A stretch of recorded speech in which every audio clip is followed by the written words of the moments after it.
Domingo passado, eu falei um pouquinho a respeito do caráter da pessoa que consegue entender o Evangelho e, a partir daí, desfrutar de um relacionamento com Cristo.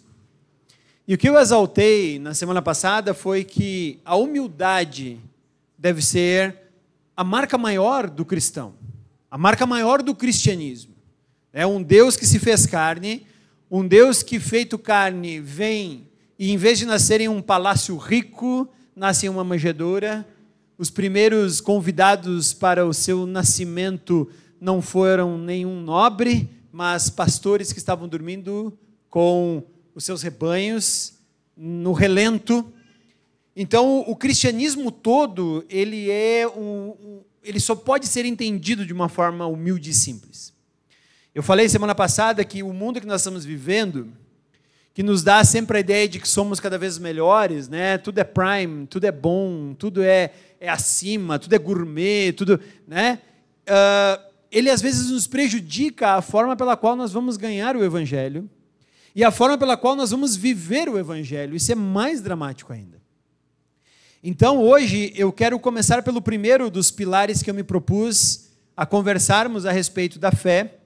É também um dos pilares da fé reformada, né, que a gente comemora ali em outubro, né? Mas eu acho que todo o cristianismo ele deve começar por esse alicerce. Não tem como nós tirarmos, mudarmos e colocarmos qualquer outra coisa. E nós já tivemos algumas músicas aqui que nos indicam o caminho pelo qual nós vamos andar. E nós vamos falar então a respeito da graça. Mas eu não quero falar a respeito da graça usando um texto ou vários textos que nós vamos usar lá, mas usando um texto muito específico que, para mim, ele tem todo o valor da graça. Porque a graça, na verdade, ela tem que escandalizar. A graça de Cristo, ela tem que nos fazer parar, pensar e dizer, opa, o que está acontecendo aqui?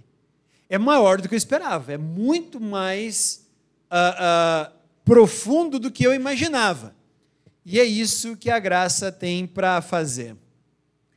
Algumas coisas que eu lembrei nessa semana, enquanto nós estávamos, né, enquanto eu estava pensando em que vou falar para nós aqui, me veio um dos livros que eu acho muito bom de ler. Só te aconselho a não assistir os filmes. Os filmes estragam o livro, que é Os Miseráveis.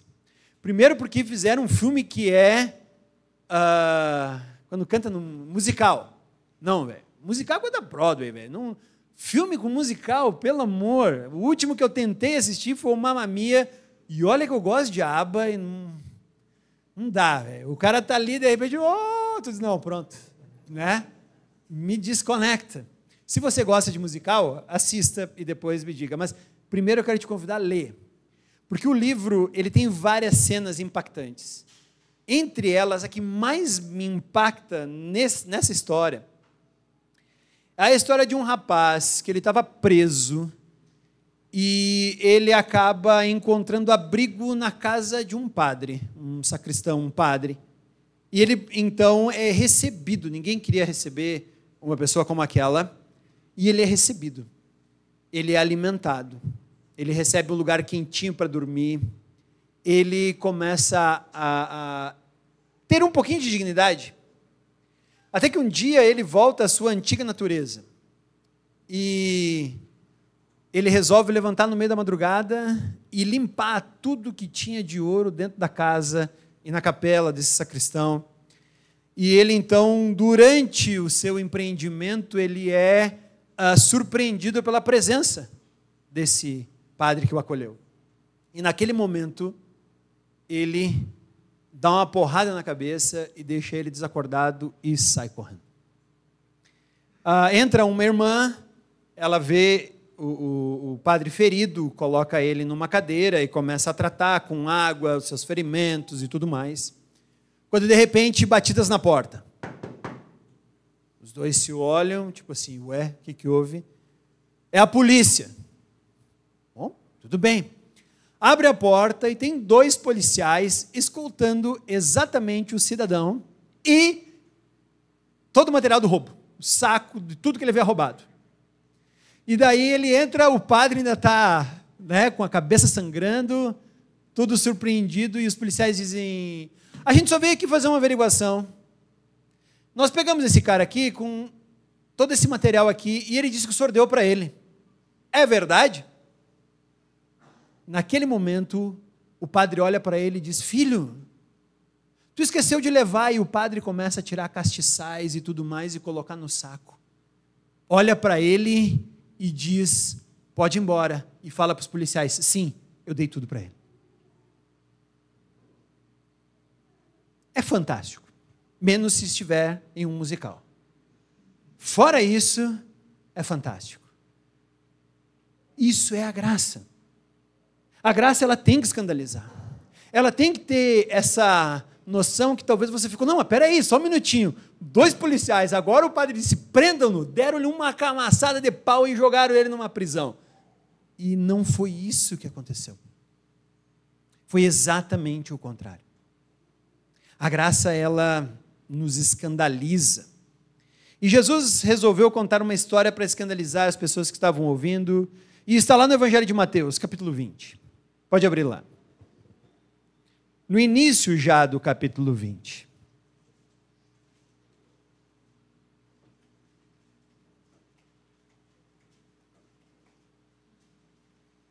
Todo mundo abriu a Bíblia?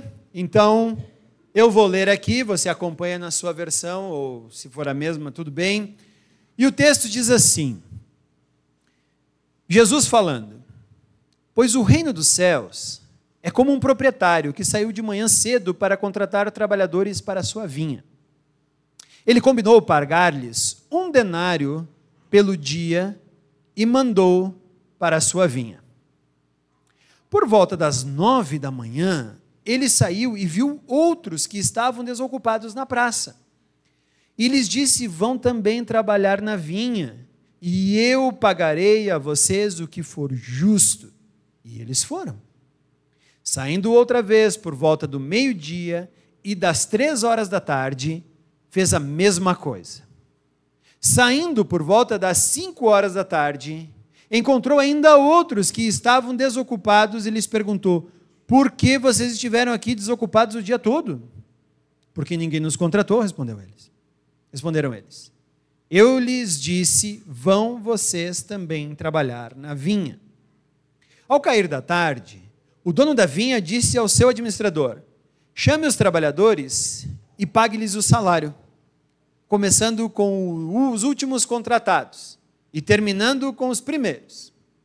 Vieram os trabalhadores contratados por volta das 5 horas da tarde, e cada um recebeu 1 denário. Quando vieram os que tinham sido contratados primeiro, esperavam receber mais, mas cada um deles também recebeu 1 denário. Quando o receberam, começaram a se queixar do proprietário da vinha, dizendo-lhe: estes homens, contratados por último, trabalharam apenas 1 hora, e o Senhor os igualou a nós, que suportamos o peso do trabalho e o calor do dia. Mas ele respondeu a um deles: amigo, não estou sendo injusto com você. Você não concordou em trabalhar por 1 denário? Receba o que é seu e vá. Eu quero dar ao outro contratado por último o mesmo que dei a você. Não tenho direito de fazer o que quero com o meu dinheiro? Ou você está com inveja porque sou generoso? Assim, os últimos serão os primeiros, e os primeiros serão os últimos. Eu não sei você, mas essa parábola mexe comigo, principalmente no senso de justiça. Eu espero que mexa com você também, porque realmente é uma coisa muito complicada. Como nós hoje não vivemos numa sociedade agrária do século I depois de Cristo, que foi aonde Jesus conta essa história, e muitos de nós não estão acostumados, embora moramos em uma região que tenha bastante uva, parreirais e tudo mais, e a não ser que você seja o Rodrigo, a Roberto, o seu Clóvis, a dona Inês, nós não estamos muito acostumados com esse negócio de vinha, paga e tudo mais. Então eu vou contar para vocês essa parábola se Jesus estivesse hoje conversando com a gente aqui. Jesus talvez diria assim: saiu por aí um grande empresário, dono de uma empresa. E aí ele colocou lá um cartaz e botou lá: estamos contratando. Ele chegou até a Praça Dante Alighieri e lá tinha uma galera lá desocupada e ele disse: não querem trabalhar na minha empresa? Claro, o que nós temos que fazer? Trabalhem 1 mês e vocês receberão R$2.000. Pô, R$2.000 é justo, claro, com alimentação na empresa, vocês vão ter direito ao plano de saúde, né? Depois, no fim do ano, participação dos lucros, tudo certinho. Não, beleza, está feito, queremos. Então, vão lá para a empresa. Isso foi no dia 31, dia 1º, chega toda a galera lá. Uniforme, treinamento do primeiro dia da empresa, né? Todo mundo faceiro. E o pessoal começando a trabalhar. Lá pelo dia 10, aparece mais uma galera. Também com uniformezinho e tudo legal. E começa a comer no restaurante junto. Daí a pouco vem a carteirinha do plano de saúde, a mesma que a sua. E você diz: olha, que legal, que bom. A empresa está crescendo, estamos sendo bastante trabalhadores. Lá pelo dia 15, mais uma galera. Lá pelo dia 20, mais um pessoal. Lá pelo dia 30, a última leva de galera que quer trabalhar na empresa. Diz: opa, beleza, estamos bem. Chega o 5º dia útil. 5º dia útil. E aí desce o cara do RH para fazer o pagamento.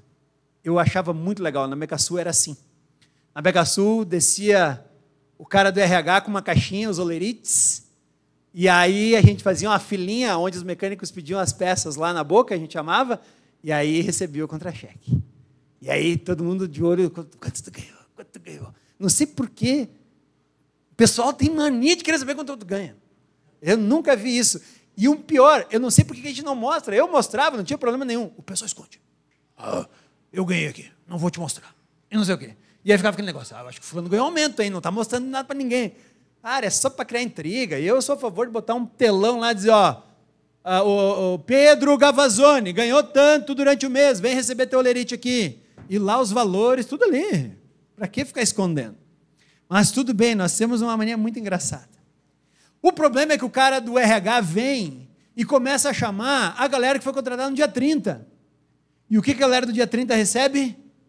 R$2.000. A galera foi contratada primeiro. Bom, se eles receberam 2.000, imagina nós, que trabalhamos o mês inteiro. E vem o pagamento, vem o pagamento, vem o pagamento, e a galera que trabalhou o mês inteiro ganha R$2.000. Aí deu fuzuê, greve, chama sindicato, vem a Cismelo, dá um rolo. Brincando, pessoal, brincadeira, tá? Dá todo aquele rolo, por quê? Por causa da injustiça que o chefe está fazendo. Isso é a graça. Isso é a graça. Provavelmente nós ficaríamos muito felizes se nós somos o pessoal que começou a trabalhar no dia 30. E ficaríamos realmente bastante intrigados se nós fôssemos a galera que começou a trabalhar no dia 1º. E diz: pô, então é sacanagem, como é que é assim? O que aconteceu? Agora, tudo foi feito dentro da lei, foi acordado o salário, foi tudo certinho. E essa é a graça de Deus para nós. Essa parábola, ela narra, ela mostra exatamente isso. Ela fala aquilo que nos escandaliza, porque a graça de Deus é essa. Agora, ela tem um significado diferente. Olha o que Jesus fala logo no 1º versículo do capítulo 20. O reino dos céus é como um proprietário que tem a sua vinha. É muito comum nós olharmos para o Antigo Testamento, principalmente nos textos de Isaías, nós tínhamos a ideia de que Israel era a vinha de Deus.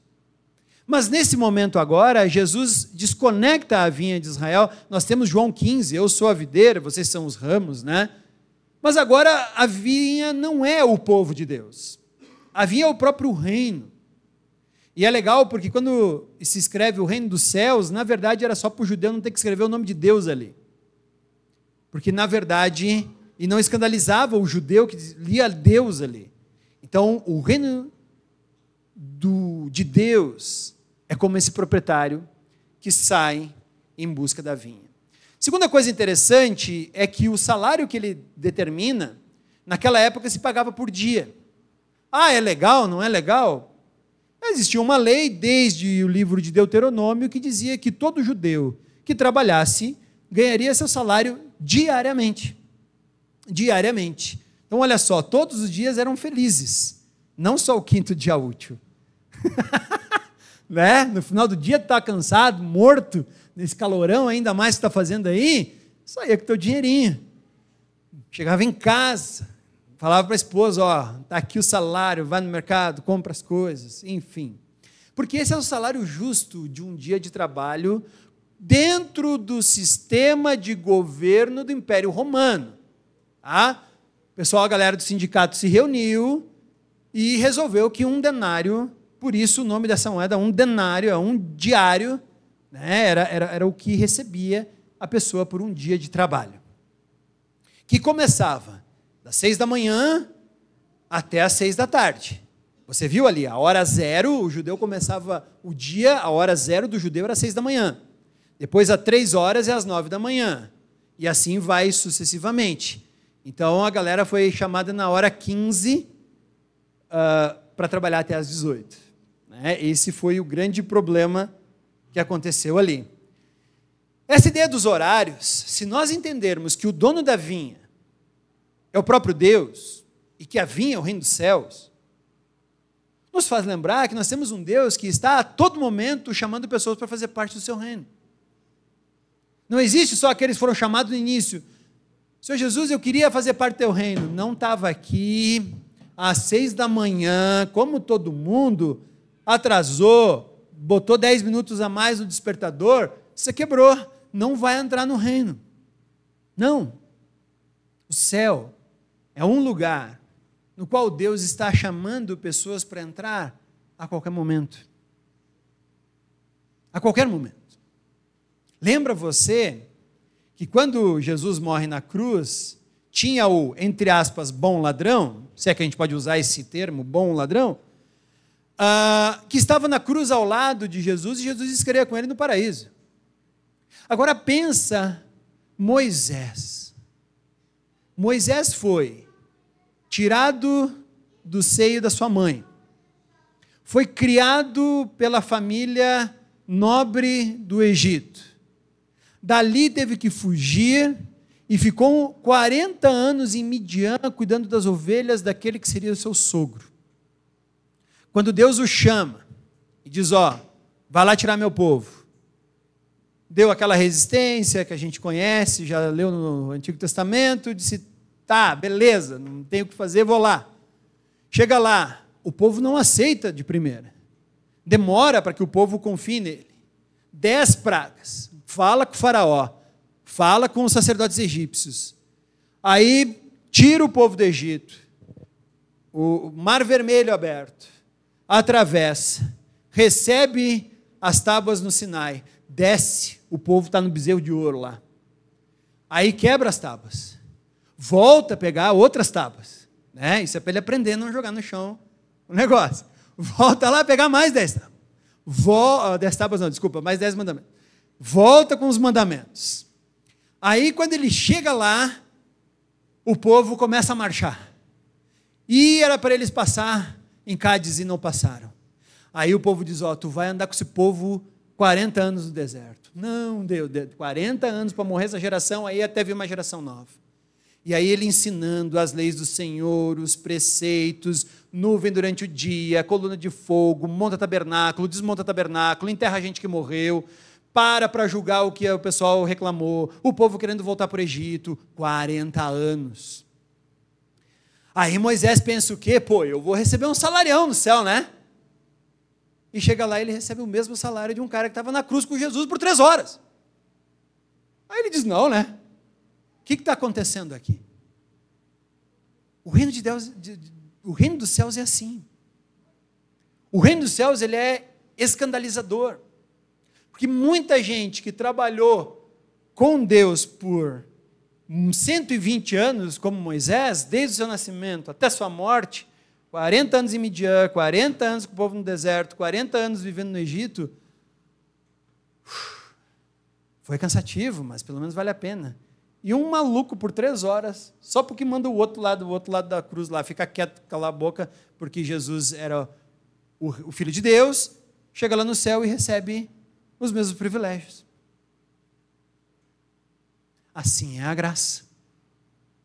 Deus está constantemente chamando filhos para fazer parte, trabalharem nessa sua vinha, e o mais interessante é que Deus não leva em consideração o tempo de trabalho que nós temos para Ele, a quantidade de horas trabalhadas para o reino de Deus, o quanto nós lemos da Bíblia, se decoramos a Bíblia, se lemos todos os dias, se deixamos de mentir ou se fomos completamente transformados.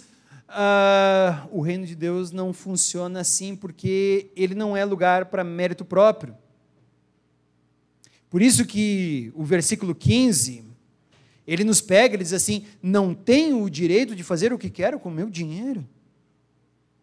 Ou você está com inveja porque sou generoso? As versões mais antigas dizem: ou o teu olho é mau, ou é mau o teu olho que está vendo a minha boa ação e fica indignado por ver essa boa ação.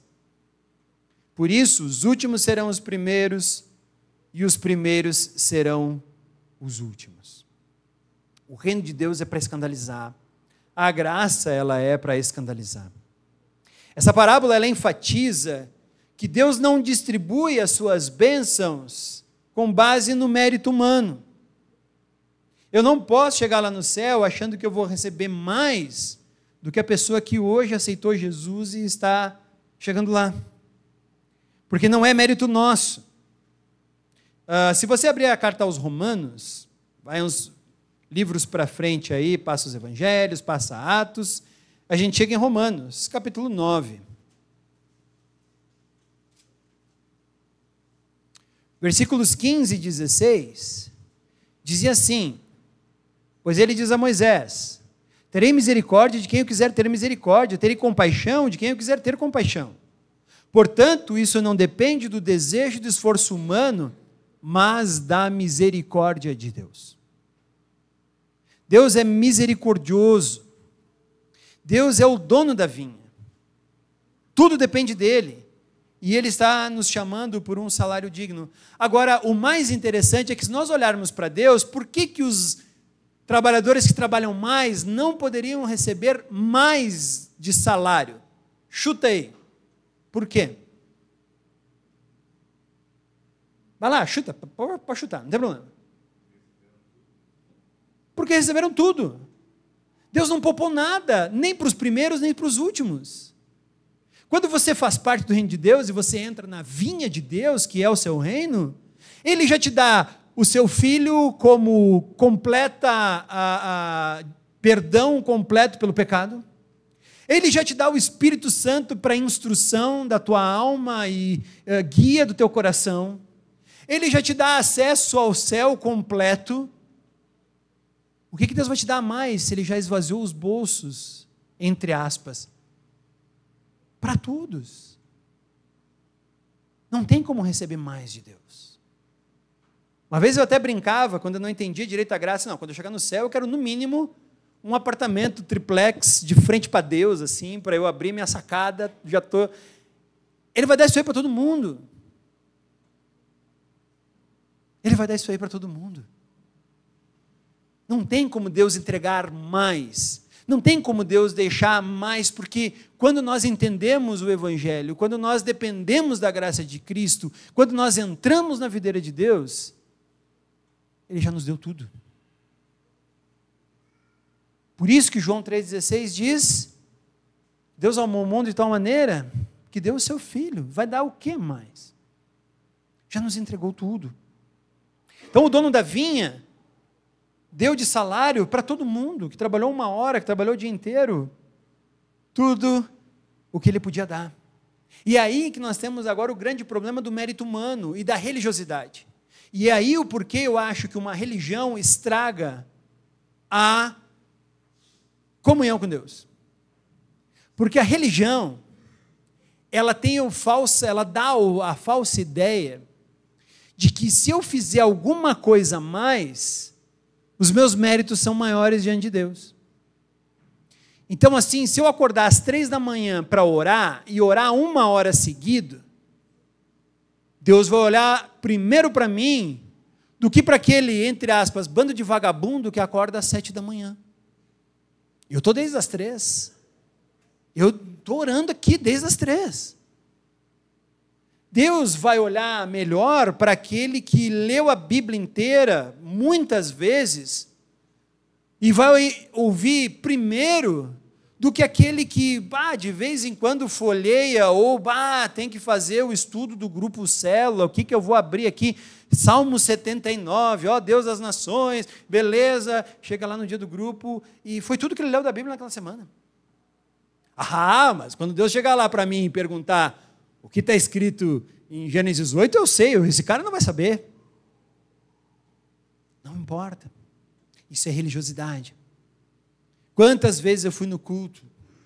Quantos serviços eu já fiz? Quanta obra social em nome de Jesus eu já me envolvi? Quanto dízimo eu dei? Aquele ali não dá, eu acho que não dá não. E a gente fica se comparando. Isso é religiosidade. Isso é religiosidade que não faz sentido. Não faz sentido. Então não existe mérito humano.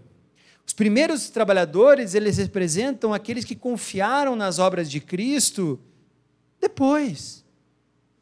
Eu vou chegar no céu e eu vou ter o mesmo presente de Paulo, de Moisés, de Pedro e de outros cristãos anônimos que entregaram sua vida pelo Evangelho. Eles vão dizer, quem é esse louco aí? Ele morreu pela causa do Evangelho, Jesus? Não. Ele por acaso saiu pregando em lugares onde o Evangelho não estava sendo pregado e tudo mais? Não. E ele então fez alguma obra miraculosa em nome do cristianismo? Jesus vai dizer, não, pelo contrário, se não fosse por mim, nem aqui ele estava. E é assim que tem que ser. É assim que tem que ser. A religiosidade nos dá a falsa impressão de que estamos fazendo alguma coisa e conseguindo alcançar degraus espirituais que nos levam até a presença de Deus. E aí, quando a gente chega no céu, bate na porta, abrem-se as portas da esperança, literalmente aquelas são, e aí você tem lá Deus aplaudindo, dizendo, parabéns, você conseguiu chegar. Olha, eu fiz difícil esse caminho aí. Se tu conseguiu chegar, parabéns, tu é bom. E a gente diz, obrigado, Deus, eu consegui mesmo. Onde é que está meu prêmio? Está aqui, meu filho. Esse é o problema da religiosidade. Esse é o problema da religião. Ela faz nos dar a impressão de que a gente vai conseguir alguma coisa. E a recompensa é a mesma para todos. E não é esforço nosso. Se você for de Romanos mais um pouquinho para frente, tem uma outra carta de Paulo, a carta de Efésios, então tem Coríntios, Gálatas, Efésios é a próxima. Capítulo 2.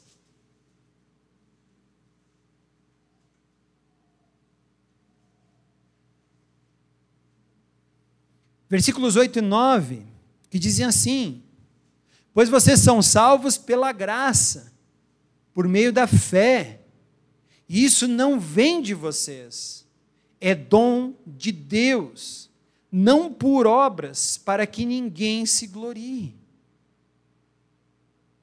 A salvação é pela graça. A salvação não depende de quanto você dá, ou quanto você oferta, ou o que você faz, ou quanto você lê, ou quanto você ora, ou quanto tempo você vai na igreja, porque não é por mérito nem por esforço humano. Nós vamos entender depois o papel da santidade dentro do reino de Deus quando estudarmos os outros pilares. Mas tudo começa pela generosidade de Deus.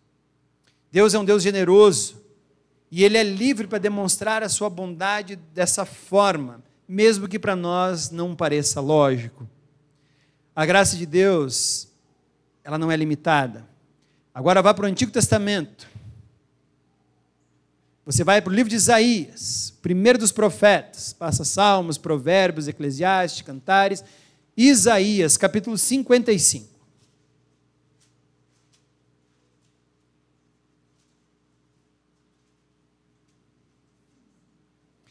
Isaías 55, versículos 8 e 9, dizem assim: